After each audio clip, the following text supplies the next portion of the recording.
Hello guys, so mag-unbox tayo itong inverter na dumating sa atin. So, ito ay 4.2 kilowatt na inverter ni ECG Solax. So, unbox natin siya, then install natin, then sabihin natin kung maganda ba yung quality nito.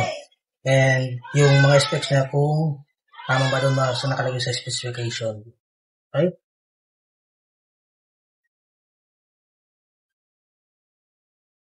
So, isang ulit lang bubble wrap na. Medyo pipis yung pagkakarap. Pero yung link nito ilalagay na lang natin sa description kung saan ito galing para at least kung gusto nyo mag-order. So, ilalagay ko na rin sa comment section at sa ilalagay ko na lang din yung link.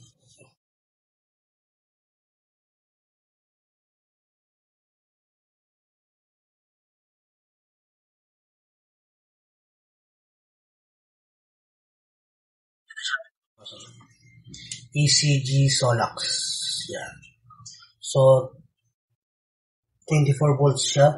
Supported battery.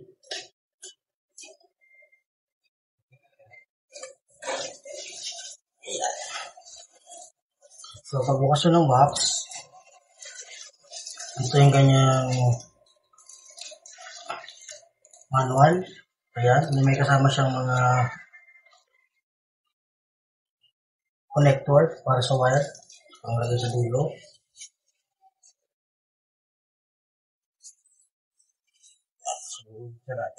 Labas natin siya. Labas natin. Ito siya.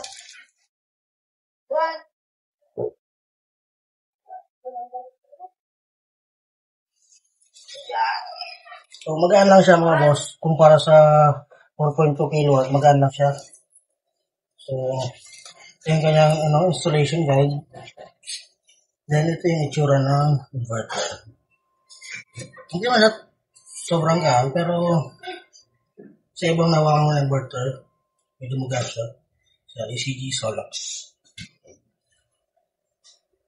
So, pag gusto na mag-order nito mga boss, medyo dapat mahaba lang yung presyo kasi matagal siya bago i-deliver. So, ito ay almost 2 weeks bago ma-deliver kasi pre-ordered siya. So, pinakamatagal ay 20 days. So, ilalagay ko lang sa baba ng video yung link ko.